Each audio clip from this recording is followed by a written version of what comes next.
The Clyde Beatty Show.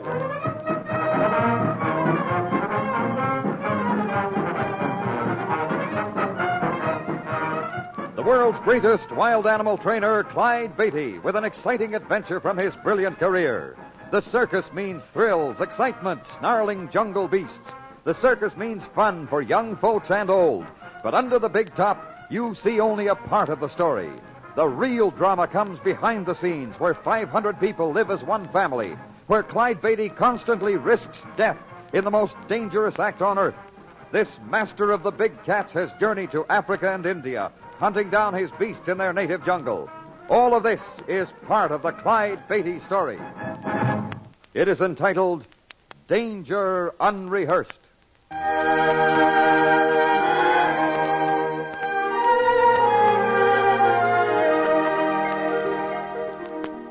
A typical circus crowd is made up of people from all walks of life. Little people and big, old and young, rich and poor, all drawn together by a common bond, the love of a spectacle combined with excitement and adventure. And yet, few people realize the drama that takes place behind the scenes, or the events leading up to some of the greatest thrills ever witnessed. Indeed, many of the stories born under the big top sound unbelievable, especially those which have to do with the jungle performers, the big cats. But they can happen. Ask any animal trainer.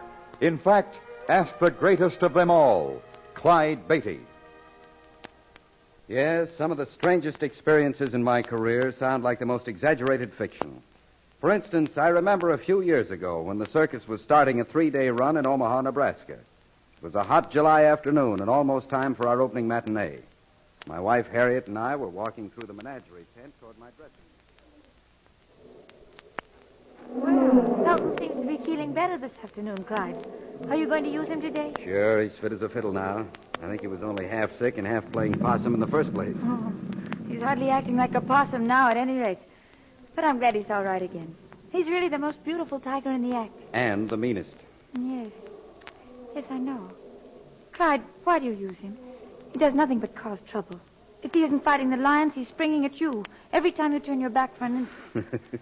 You seem to forget something, dear. That's what people pay good money to see. If I had a bunch of tame tabbies in that arena, everybody'd be home playing ping pong instead of going to the circus. Oh, there you are, Mr. Beatty. Been looking for you. Well, what is it, Hayes? It's Empress. I don't think you'll be able to use her for a few days. Empress? What do you mean? What's happened to her? She's limping all over her cage. Got a sliver in her front paw. A sliver? Yeah. Hayes, didn't you fix that broken board in her cage, the one I told you to fix 4 days ago in Sioux City? Well, no. There's been so much to do, I just haven't had time. I notice you've had time to have a few drinks. I only had a couple, you know. You know the rules as well as I do, Hayes. Fine cage man you are. Alcohol and wild animals just don't mix. And when you lie down on the job until the animals suffer, it's twice as bad. She'll be all right. Just got a little infection. Sure, just a little infection. I've got a good mind to fire you right here and now. I've put up with too much from you already. Now, wait just a minute, Beatty. I ain't done nothing. Clyde, please, don't be too hard on him. Well, all right. But get this, Hayes. I don't intend to speak to you again about either the drinking or doing your job. You understand? Sure, I understand. You don't have to be so high and mighty about it, Mr. Beatty. Go find the vet and help him get Empress in a collapsible cage so he can look after that splinter. And do it now. All right, I'm going. And tell him to stop by my dressing room when he's through. Come on, Harriet. Let's get on over there.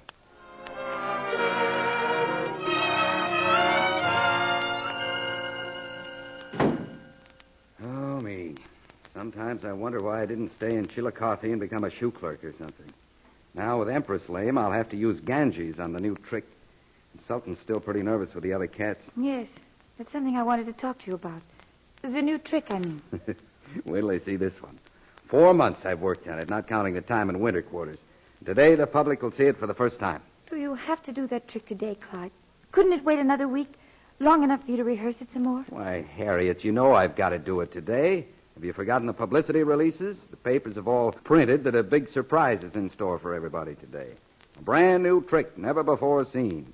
Well, there's several reporters coming out this afternoon just to cover it after they interview me. Yes, I know all that, but... What's bothering you, Harriet? Why don't you want me to do it? Oh, I don't know, really.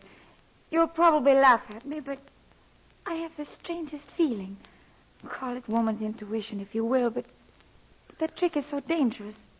Clyde, I'm afraid.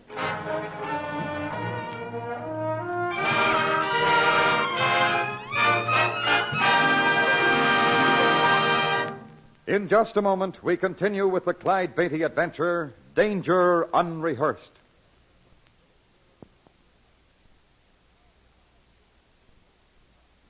And now, back to the circus grounds and Clyde Beatty.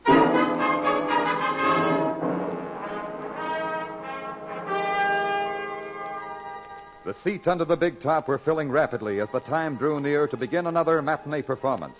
A buzz of excitement could be heard as the eager crowd awaited another thrill-packed show, which was to be highlighted by a brand new act inside the Steel Arena, an act which Clyde Beatty had worked on for months. But in his dressing room, Clyde's wife, Harriet, had a strange premonition of disaster, a feeling that this dangerous new act should be postponed. Please, Harriet, you mustn't get upset like this. Everything will be all right, I tell you. I'm sorry, Clyde. I just can't help it. I couldn't put it off now if I wanted to. Why, the people would run me out of town on a rail if I didn't live up to my promise. I'd rather see you run out of town than carried to a hospital. Oh, I suppose you're right. I'm sorry, Clyde. I know you can do it all right. That's my good girl. By the way, when those reporters stop in for their interview before my act, how about sticking around in case they want some pictures? I think a little more beauty and a little less Beatty might be a good idea. Oh, no. It's you they want to interview. And anyway, I talked to them this morning. Told them you'd reserve a box, and they agreed to it. Use it on one condition. One condition? What's that? That I sit with them. The dogs. They know they've got us on a spot. But with you to charm them, they'll probably give the new act rave notices whether they like it or not. Hey, anybody home in there? Yeah, come on in. It's not locked. Joe Miranda? Uh-huh. Hiya, Jungle Jim. Hi. Any of your little pets in here? No, it's safe, Joe. Come in. Yeah, I always like to make sure. Oh, hi, Harriet. How are you? Fine, Joe. You seem to be in good spirits today. That's from the high altitudes, Harriet. Never yet saw a trapeze performer that wasn't giddy down on the ground. You want to take my place up there someday, Clyde? You think I'm crazy? Why, I wouldn't get up and swing on one of those high trapezes for all the gold in Fort Knox. And I wouldn't get in that cage full of cats of yours for all the diamonds in South Africa. Well, now that you've both thrown away a fortune and decided to stick with something safe and sane, maybe I can get a word in. How's May, Joe? Oh, she's okay. Still harping on the same old tune, though. I thought she might already be here. Said she'd meet me about now. She's still wanting to buy a farm and raise chickens. Huh? Yeah, that's all I hear. Joe, you're getting too old for aerial work. Joe, we've saved enough money. Let's buy a little farm and settle down. Joe, your timing is off. I'm going to start wearing earplugs if she doesn't cut it out. Maybe she's right, though. Everybody's got to retire sometime, you know. Hey, now, wait a minute, Harriet. Don't you start that on Joe. Heaven help me if she does, Clyde. How could I retire? I'd go nuts on a chicken farm. Can't you just picture me gathering in the eggs? May'll get over it. She's just got a darn fool idea something's going to happen to me. And I know exactly how she feels. No, you women. Let's skip the whole thing. I'm not retiring, and that's that. Well, the big top sure wouldn't seem the same if you did, Joe. By the way, how's your new man working out? Oh, he's coming along okay. Needs some more experience, is all. Oh, that's probably me now. Come in. Hello, Clyde. Harriet. Hi. Sorry I'm late, Joe. I just got here myself, baby. It's good to see you, May. Where have you been hiding lately? Hiding? It's hardly hiding I've been doing. I've been working for Sam over in the cookhouse. In fact, I'm due there now. Well, I didn't know you liked to cook that much. Oh, it's not that. Just something to keep me busy. I get tired sitting around day after day with nothing to do. I tried to get her to take up knitting, but she wouldn't do it. Knitting. If you'd get some sense, Joe Miranda, and buy us a little farm, I'd have... Uh-oh, here we go again, kids. May, you wouldn't really want Joe to retire, would you? You can bet your sweet life I would. We got plenty of money, and I'm sick to death of traipsing all over the country, living out of a trunk and never getting set long enough to take a good breath. But, May, Joe here is one of the best in the business. He's right in his prime. Prime my eye. He's getting too old. His timing's off lately. But, of course, he blames it all on his new man. Well, you know as well as I do that that's all that's the matter, May. Look, Joe, you can't fool me. You almost missed an easy transfer the other day. Almost flopped right into the net. Oh, stop exaggerating. The day I miss a transfer and fall into the net, I will retire and buy a farm. Sure, you've been saying that for a long time. I'd just like to see you make that a promise. Well, all right, it is a promise. But don't hold your breath till it happens. There's nothing wrong with my timing. Well, no use arguing about it. But I got witnesses, Joe. Harriet and Clyde. Remember what Joe just promised. Sure, we'll remember. But I agree with Joe. You're liable to be in for quite a wait. That's telling her, boss. Oh, hey, look at the time. I better get going. Here, come on, May. I'll walk you over. I'll see you later, kids. Bye, May. Joe. So long. Come back after the show. Thanks, we'll do it. Bye. Gee, I hate to see May and Joe arguing all the time. They're both swell people. Sure they are, but their problems are their own business, I guess. They'll just have to work them out themselves. Clyde, I think I'll run and get a sandwich. I'll be back in a few minutes to take the reporters to their box, okay? Sure, only don't be gone too long. I may need moral support.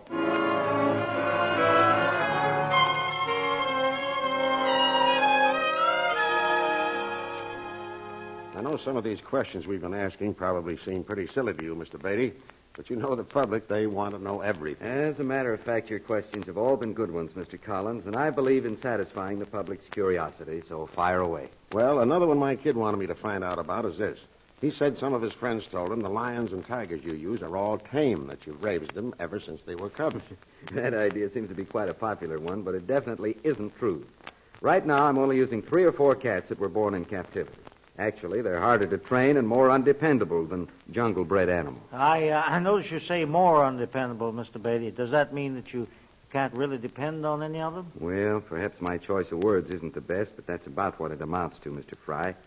There's not one cat in the group that wouldn't attack and kill me if I relaxed and gave it the chance. Holy smoke. The more I hear, the more I like the newspaper game. Yeah, me too. By the way, is it true that you don't have any real bullets in any of the guns you use? Yeah, that's right. I use nothing but blank cartridges. But what if one of those cats managed to get you down and was about to kill you? Well, it'd take more than any pistol to stop that, I'm afraid. You see, there are 2 good reasons for just using blanks. One is that a real bullet might hit a spectator, and another is that even if I hit the animal that attacked me, it'd only wound it and infuriate it all the more. Well, what good do the blanks do? And the chair and whip? Oh, they're mainly used for getting the animal's attention or diverting their attention from me when they attack. Yeah. Oh, say, isn't it about time we got out to our seats? Yeah, I think it is. I got to dress and get ready for my act. Just one more thing, Mr. Beatty. Yeah? What's this new surprise part of the act going to be? No. You'll just have to wait and see it when everybody else does. Wouldn't come as a surprise if I told you what to expect. That's fair enough. Webb here's just too nosy. Well, it's been very interesting, Mr. Beatty. We sure appreciate you giving us so much of your time. It's all right. I hope you'll come back and see me again. Let me see if my wife's outside. Say, that's right. She's still going to sit with us, isn't she? I think she is. Oh, there's Harriet talking to that midget by the sideshow tent there. Just go on over and she'll take you to your box. Oh, well, thank you. Okay, Thank you, Mr. Beatty. Beatty. Well, good luck to you. Mr. Beatty, could I see you for a minute? Well, I got to dress now, Hayes, but come on in. I just wanted to apologize for the way I've acted, Mr. Beatty. You were right. I've been laying down on the job and drinking, but just want you to know it won't happen again. Well, I'm glad to hear it, Hayes. I believe you mean it. Here, I came past the cookhouse and brought you a cup of coffee. Thought you might like it before you go on. Well, thanks, I sure would. Just set it down there. Okay. And thanks for giving me another chance, Mr. Beatty. I won't let you down. Oh, forget it, Hayes. I'll tell you what. You go check that tunnel gate again, will you? I'm not going to let Ganges into the arena until just before the new climax of the act. We'll keep him in the tunnel so he'll be ready to come in when I want him. Say, that's a good idea. He always starts a fight the second he goes through that tunnel gate anyway. I'll check it right away. Good. I got to hurry now. I'm on in 10 minutes.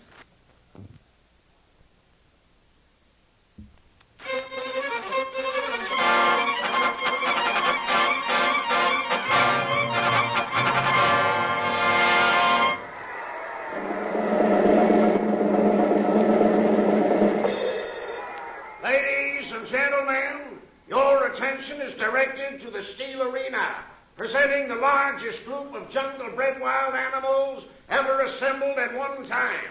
Black-maned African lions, Royal Bengal tigers, and featuring the only spinning tiger in the world, trained and presented by the greatest wild animal trainer of all time, the one and only Clyde Beatty.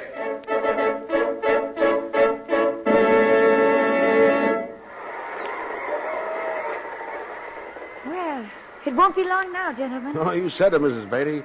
Wow. Look at those brutes come roaring into that big cage. You know, somehow I think I'd rather be watching the whole thing from this box than from where your husband is, Mrs. Beatty.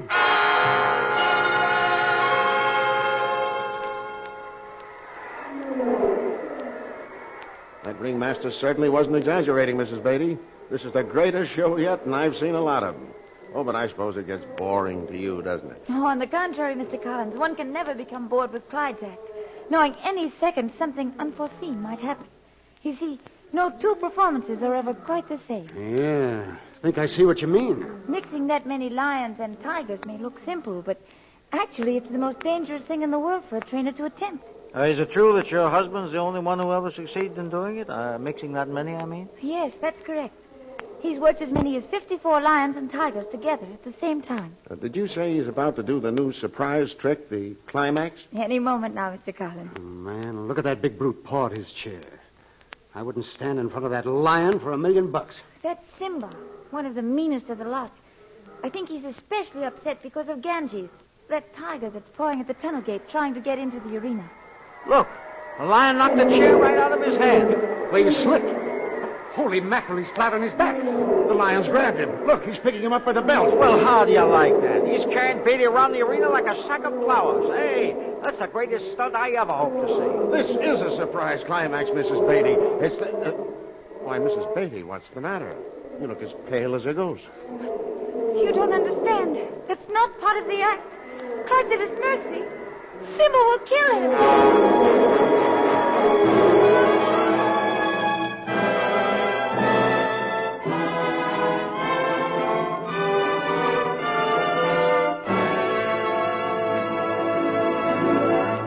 Before we continue with the Clyde Beatty Show, here is an important message.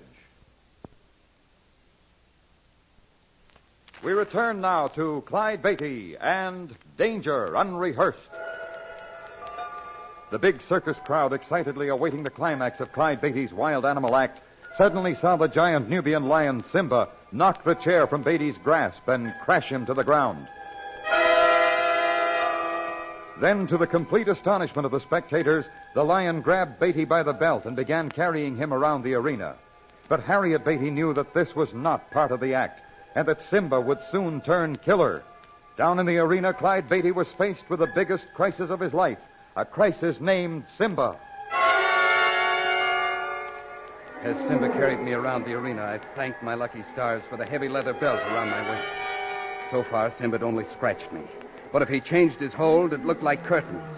I hung from his jaws, helpless, not daring to move a muscle for fear of antagonizing him. Somewhat fatalistically, I resigned myself to death. Then, as Simba carried me further, my eyes glanced to the tunnel gate where Ganges was snarling to get into the arena. Ganges, the murderous tiger who loved nothing better than a fight with a lion. Maybe there was still a chance. If only I could make myself heard by my assistant outside the arena. Hank, open the tunnel gate. Let Ganges in. Okay, Clyde. Hurry, Hank. My heart was in my mouth as Hank rushed over to pull the rope by the tunnel and quickly opened the gate. In a flash, a bundle of striped fury hurtled into the arena and straight at Simba. Clyde, come on. You can make it to the safety cage now. I'm coming. Pull that door open. Hurry up. Here comes Caesar. Okay, slam it. Oh, brother, that was close. Looks like they're all going to be mixing up in another minute. Hey, Clyde, what are you going to do? I'm going back in there and break it up.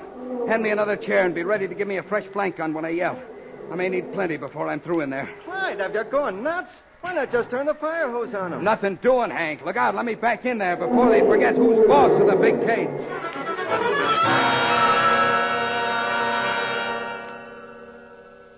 Well, what do you think, Doc? I think you're the luckiest man alive, Beatty. Fortunately, those scratches aren't deep and should heal quickly, but we can't afford to take any chances, so that's why I gave you the tetanus shot. That darn needle was worse than the bite, but thanks anyway, Doc. I still can't understand it, Clyde.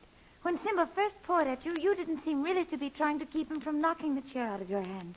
And you were so slow in sidestepping his charge. Yeah, that's got me puzzled, too. I began feeling sort of funny almost as soon as I entered the arena, almost like I was drowsy. What's this? Drowsy, you say? Yeah, Doc. I didn't think much about it at first, but by the time Simba started acting up, I discovered I was terribly slow in my reflexes and felt sort of weak. What did you have for lunch, Clyde? Just a cup of coffee before going on. Well, you do that frequently. Surely that couldn't upset you. No. Of course, coffee couldn't. The only thing What, is... Clyde? Hayes brought me that coffee.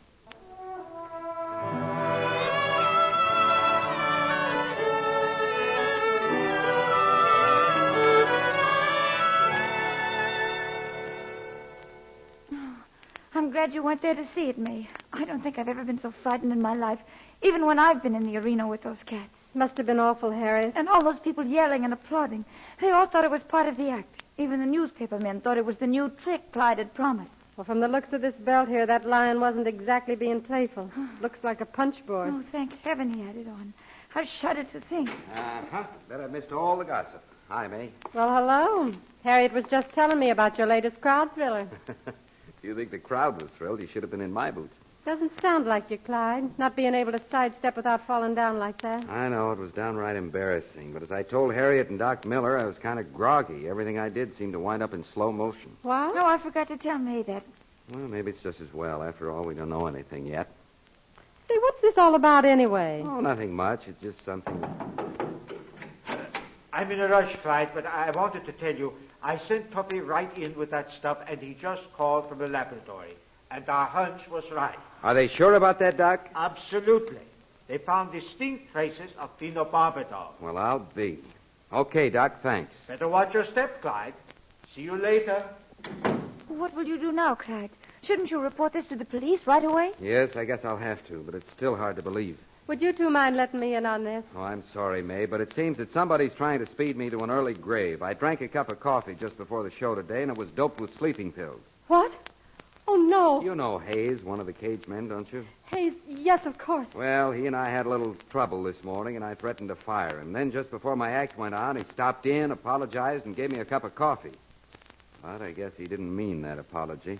The coffee was doped. That's what slowed my reflexes. Oh, Clyde, and you were almost killed because of that coffee. Why, May, you're white as a sheet. Are you all right? Yes, I'm all right. I'm going to find Hayes, Harriet. I want to have this out with him right now. Clyde, don't. But I've got to, May. There's no telling what he might do next. That's what I mean. He didn't do anything in the first place.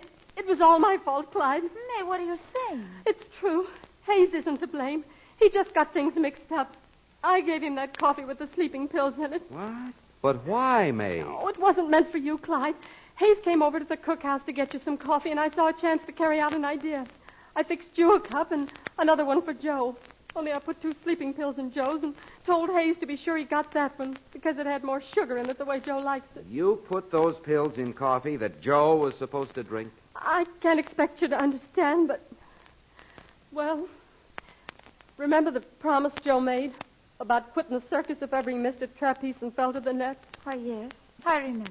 Well, I got to thinking.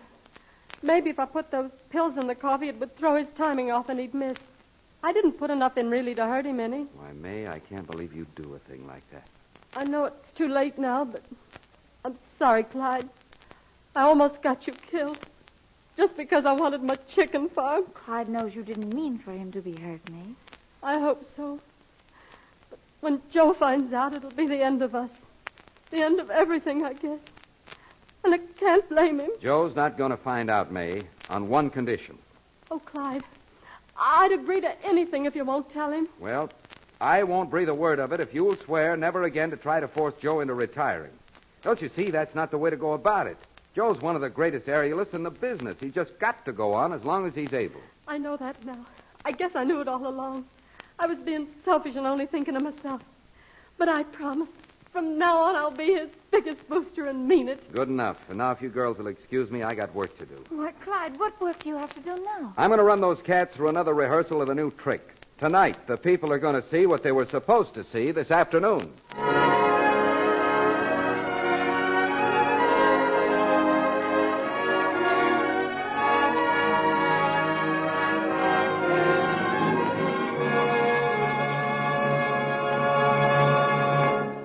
Clyde Beatty will be back in just a moment with an exciting preview of next week's adventure. And now, a brief but exciting preview of our next Clyde Beatty drama, Elephant Stampede.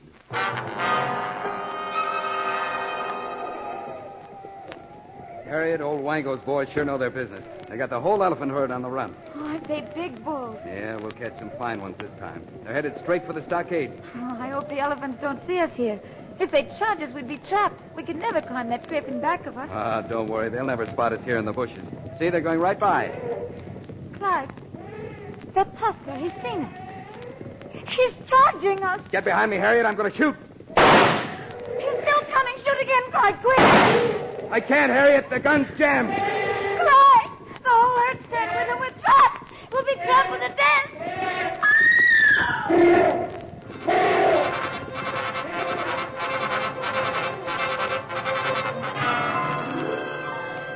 We were on an expedition to capture elephants in the heart of Africa, the Dark Continent. For days, we traveled through dense jungle, through the dread Ituri forest, land of the pygmies, living always on the edge of terror. For we'd been warned that the tiny men were deadly. But the threat of the world's smallest men was forgotten as we faced a charging herd of the world's largest animals. In Elephant Stampede, you'll live with us through one of the most dangerous experiences of our careers.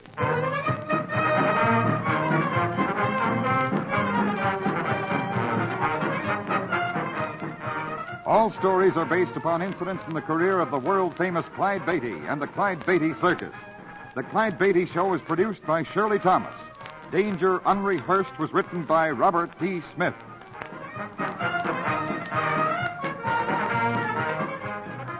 All names used were fictional, and any resemblance to persons living or dead is purely coincidental.